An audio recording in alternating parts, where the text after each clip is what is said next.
So what's up, guys? I was playing around with some watches and I realized, you know what? I just have to do a review of my collection. Excuse me for my sneezing and my coughing. It's allergy season and I'm suffering. So up until 2015, I had a lot of watches. And then the same year I got married, same year my daughter was born, I bought my Grail watch, which I've always had my eye on Omega Speedmaster.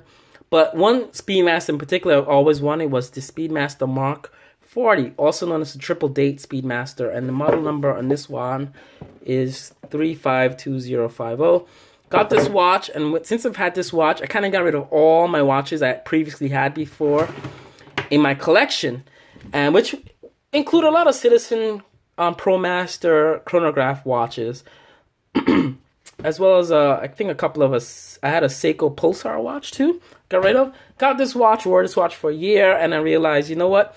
I wanted to start collecting again, so I built up my collection, and it's summer of 2017. 2 years later, I'm going to just review what I've collected in the last 2 years, since deleting my entire collection for this one watch. So I'm going to start with my Grail watch. I have a caliper, but it's not working. I don't care. I'm just going to tell you guys how the watch fits. So this is about 38 milliliters across. Fits really, really nice. It's about 3,000, I think, now on the market, close to 3,000, and it feels like a $3,000 watch. Now, I think the original retail on this might have been something like that much, but it feels like a really expensive watch when you wear it. It's a slight watch. It's small. It's not big and gaudy, but it looks great. Sapphire crystal was upgraded, updated from the older bluish hue sapphire to the clear. It's still coated with AR coated, but the AR coated that Omega uses now is a clear coating. So the watch looks beautiful. It's a chronograph watch. I did a previous review on this watch. You go through the functions of it. It has a lot of features in this watch, but it's called a triple date because it gives you the Tuesday, the day of the week, the month, December, as well as the calendar date, which was December 7th. I don't wear this watch every day, and I think that was the last time I wore this watch. It is not a chronometer watch. It's not chronometer spec, but it keeps time well enough that I wanted it and I love it. You could get the triple date in a chronometer spec watch, and I forgot the model number of that watch, but I think it looks like this, but it's just newer. So you could get one. It'll be a bit more money, but this one was a classy, traditional Omega Speedmaster looking steel watch that I wanted. Love the bracelet with the lock-in clasp here. The Omega logo has a nice touch to it. As well, the chronograph buttons are really smooth to the touch. There. Everything is a flyback as well.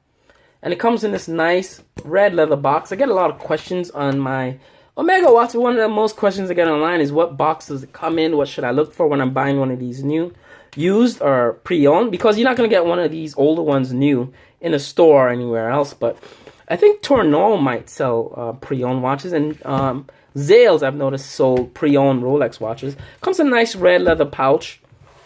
I have the actual link in there. There's a pocket under here. There's nothing under there, but you lift that up. And it's beautiful red leather. The leather on this is old, so it might be a little cracked and wrinkled, but actually this one looks pretty good.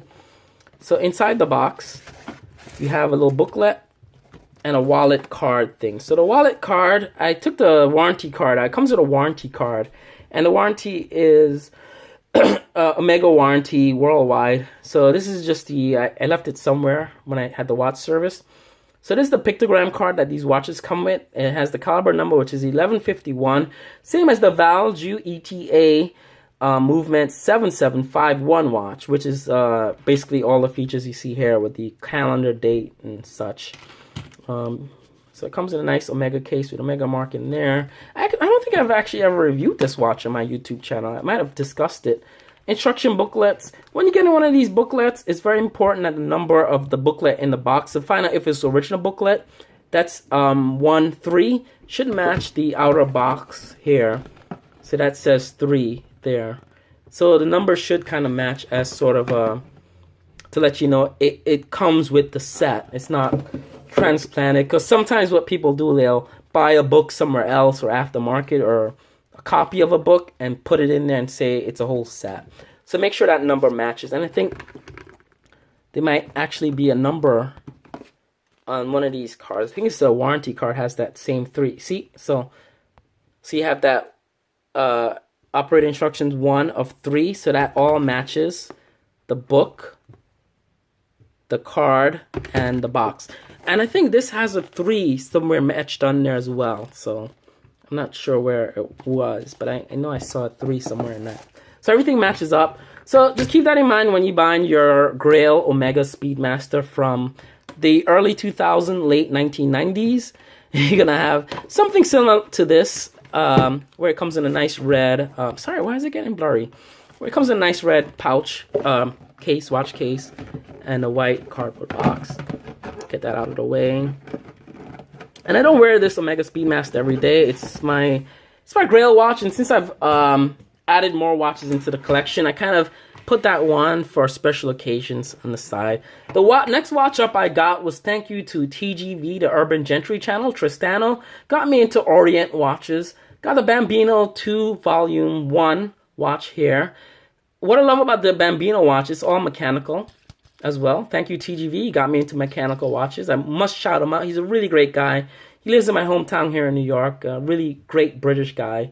He doesn't know, but I lived in London for a bit as well myself. I lived in Hackney, London, and I actually went to the Tottenham Hotspur Children's Camp over there in north of Islington. TGV, if you're watching, I'm a fellow Brit. So, and what I love about this is the crown is nice shape to the crown on these watches, as well as the mineral crystal. It's a nice bulbous look to that crystal. I really love that. So I got this watch for business attire. Love it. Love that watch. It's about 41 milliliters across. Next up, I got my Citizen 2100 back, my Ron Swanson special. Always missed this watch since I got rid of it. And this time I got it back with a sapphire crystal and engraved case back already on the watch from the factory. So really, really beautiful watch. And this is a solar-powered watch with a chronograph that's 12 hours, as well as a calendar date and an alarm clock right there function. Beautiful watch. Love it. It's a Burley watch. It's one of my go-to watches if I have to go to a watch and I don't know what to wear or whatever. It goes with everything. Love it. Next up, I got my Citizen Nighthawk watch back. I formerly had this watch. I got rid of it. One of the watches I got rid of, but I love the blue of this watch. I got it in a sapphire crystal here with a nice glimmer to that watch. Lovely crown. It's a ProMaster Edition Nighthawk Pilot, Atomic Nighthawk kind of watch. It's not a Nighthawk, but I believe it's called it's a Nighthawk Ascendant watch. It's from the Nighthawk line. So that's a big guy. That's 45 milliliters there. And next up, I got another Bambino watch here. Bambino 2 version 2. This one has the hand wind. Beautiful sound there. And it sounds robust when you wind these watches up. It's a nice sound. Same exact as that. I upgraded the band to a butterfly clasp band. Looks great. Beautiful. Love it. Business attire watch. Monday through Friday, I'd wear one of these two watches. I may throw the Omega in there sometimes, but I don't really wear that much anymore. My recent acquisition was my Seiko 5 SNZ F15J Japan. A Japan-made watch. I already mounted this watch with a sapphire crystal. It's my first and only diver in my collection, but it also has me looking at a Rolex Submariner much more seriously than I did before. A Rolex Explorer watch. I love the simplicity of this watch. It has an open case back.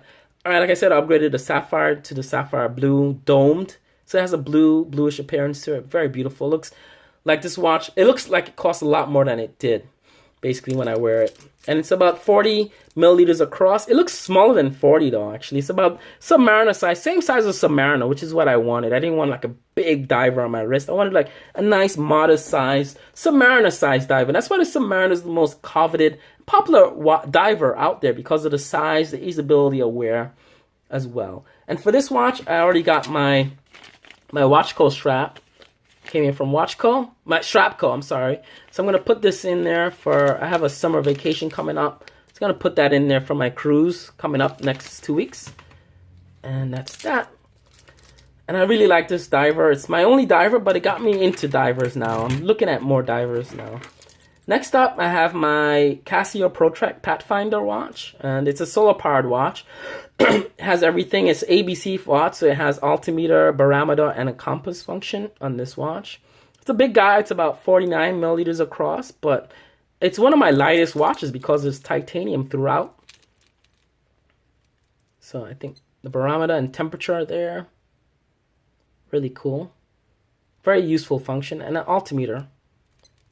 So I take this watch with me when I do outdoor. I do a lot of hiking trips and backpacking and water trips. So I always have this watch on those expeditions. I won't take any of my dressier watches there. But like I said, if you're looking to collect watches, diversify a collection first and foremost before you start, grouping up on one type of watch. Like if some guys like divers, some guys like chronograph watches. I'm a chronograph guy, so I wanted to diversify my collection before going back, and I think I'm just going to do a Rolex, either Explorer or Submariner, and then I'm going to start collecting my chronograph if I have money for it. So keep that in mind as you start collecting watches. But this is my collection. It's not a lot, but every watch in here has a purpose, and every watch in here I actually want and I actually wear.